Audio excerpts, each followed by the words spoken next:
Relationships can be incredibly fulfilling, but sometimes we find ourselves feeling overwhelmed, losing sight of our own identity, or losing sight of our significant other's true identity in this relationship. That's why in this video, I'll be telling you guys 5 ways to not only detach from the relationship when you're in a relationship, but how to not get caught up in a rapture while being in that relationship. You have to master the art of detachment. You have to discover independence, embrace independence, and maintaining a healthy sense of self within a partnership. So let's get right into this video. Without number 1, you cannot succeed. Number 1 is having some sort of spirituality. You must have a spiritual practice, a prayer, talk to Allah, talk to God, have some kind of personal prayer that you practice every day, some type of meditation, maybe a spiritual mentor, spiritual advisor. By the way, I have my own personal spiritual advisor in the description box below. She is always linked down below in case there are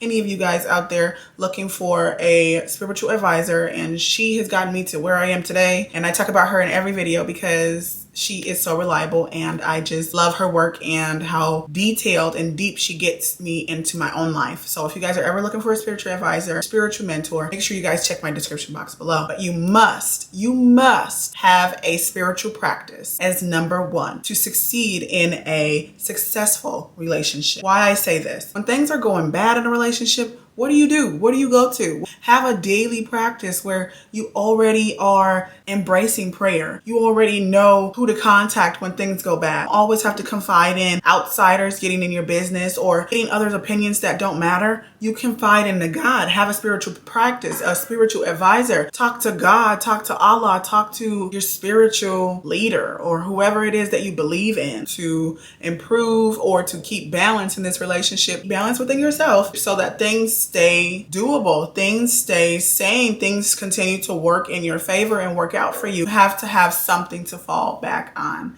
and that is that spiritual practice. Number 2, the second thing you must have in a relationship to not get caught up in a rapture, you have to have your own life. Now, ladies, I've been one of those girlies that sat around, want to cuddle all day, want to cuddle all night, wonder what he's doing when he's not at work and if he's going to get off on time, just sitting home worrying about him. Let me make sure the house is clean for him. You know, everything is about him. This is why you need your own life. If you don't live by yourself, let's say you live with your boyfriend, it's a little bit harder, but you still have to work to have your own life. Have a exercise practice, daily routine that you do without him. What are your goals? What are you setting for success for yourself? Work towards that while he's away. Even if you guys are spending too much time together, there are times where you separate and you go about your own business. You know what I mean? Always have your own life. Have something that you're doing. Start a business. Practice yoga. Practice meditation. Exercise. Swim. Do arts and crafts. Always have your own life. That way, when you're not with him, you're not obsessing about him. You're able to detach from him if, let's say, things are going bad and you have to spend a couple days by yourself. There's no problem with doing this because you're used to detaching anyway. You're used to being on your own. You're used to having your own life. You have your own passion to work towards and bring you happiness and success outside of this relationship. And not only does this improve your lifestyle or improve you when you are not with this person, but it also brings some excitement and mystery to you, to that man. You keep him on his toes as well. And I wonder what she's doing, or I wonder why she hasn't texted me, because you're busy and you have your own life. That's why. When you're always up under a man and you're sweating him and you're always texting him, what are you doing? I wonder what's going on today. And I miss you so much and all these things. And you're just always constantly on him. That is unattractive and he will move away from you. So learn how to have your own life. Practice having your own hobbies. Practice not texting him so much. Practice being by yourself. Practice putting that energy that you would normally put into him all the time into yourself. Put something into your kids. You know what I mean? Let's say you have kids and you can do activities with your kids and, not include him for the time being. And that's not being selfish. That is simply you learning how to be on your own. You're learning how to be more independent, how to be more yourself. You can come in this world with him. You're not going to leave with him. So don't have the mindset that without him, I can't breathe. That is so unattractive. Always have your own life. This is the second rule to having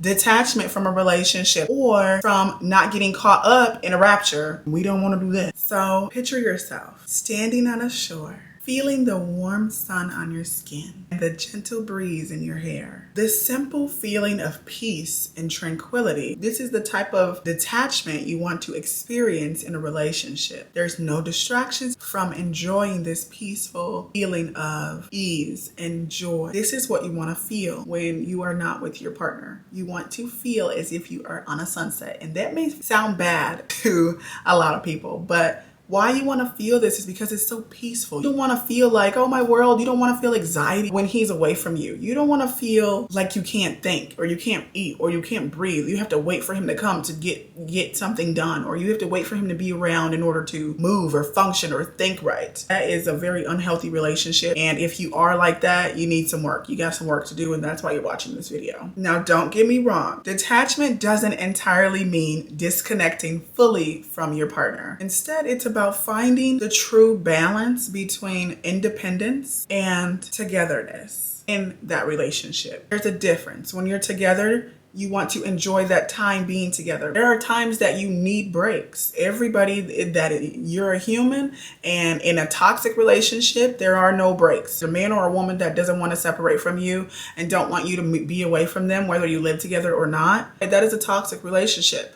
There are always times where you should be alone. There should always be times where you have time to spend by yourself in your own energy for, self-care, self-growth, self-improvement, maybe to read a book, you do some yoga. No matter what you're doing, there are always times where you have to detach from that relationship and know that it's only a healthy balance that you must maintain in order to have a healthy relationship. Number 3, the reveal. You never want to unrecognize when a man or a woman is revealing their true selves. You never want to be so caught up into a relationship that you are blinded by who this person's real identity is. At some point, depending how long this relationship goes, this person will start to reveal themselves. You want to make sure you're paying close attention to when this person gets upset, when this person gets angry, gets irritated. Watch how they communicate. You want to watch the details on when things go wrong and how this person reacts to them. These are glimpses into what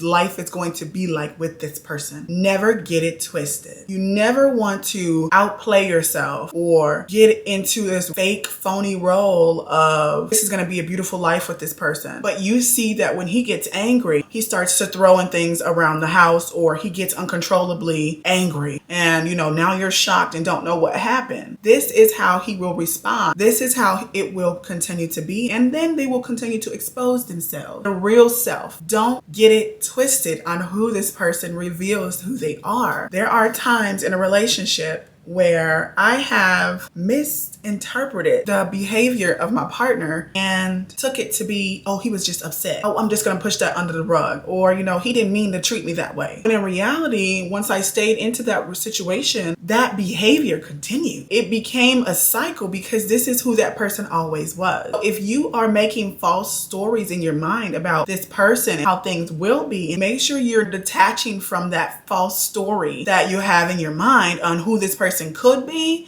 and pay attention to who this person really is right now, because they will not change. They are revealing to you who their real self is, who their real personality is, whether you like it or not. Number 4 on how to not get caught up in a rapture, helping you detach, is setting boundaries, or what I like to call it, the pretend stage. Why I call it the pretend stage is when you're setting boundaries with a man and you set your beliefs and your preferences on what you desire, pay attention to his reactions to your boundaries. Whether his reaction is something that can be practiced on a daily basis, or if this is something that is going to be temporary. That's why I call it the pretend stage. There are men who will agree to things that sound good for the moment because they do not want to lose you. They don't want to lose the benefits that are coming along with you. So it's, okay, I'll go with it. Or, okay, I can respect that. And then later on down the line, those boundaries are being crossed. He no longer wants those boundaries to stick around anymore. After setting boundaries and realizing that this is the pretend stage, it is time for you to leave that relationship. That's why it's good to detach, so that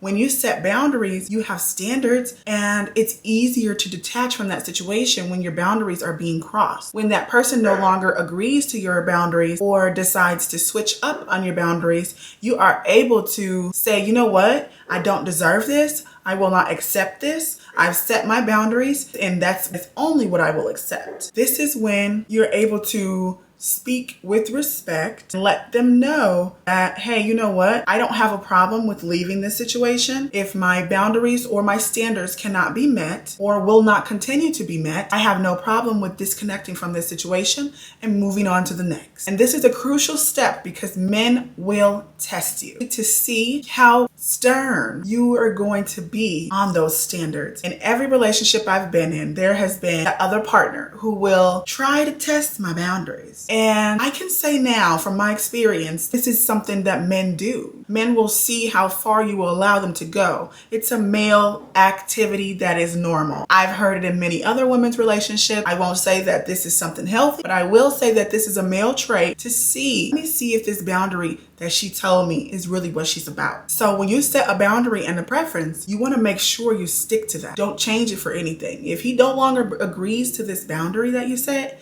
and tries to play that pretend role and you just caught him, it's time to go. You're able to detach with ease and grace and move on to something better to allow that person that is more deserving of your energy in, and to leave that person where he is because he can no longer accept your preferences. Number 5 is realizing as a feminine energy, you are always in control. Yes, I can say in a relationship that a man has the power to be in charge. Women are not to be in charge, but you are in control of what you are allowing into your space by setting those boundaries and sticking to them. When there is an argument or when there is something that has been crossed, when there's something that's being disagreed upon, you're in control of what you allow to happen in this relationship. Let's say you're arguing and you allow a man to raise his voice at you and you don't express yourself and say, hey, you know what? I don't allow people to speak to me this way, so you will not talk to me this way. And you are in control of setting the tone of what you desire in that relationship.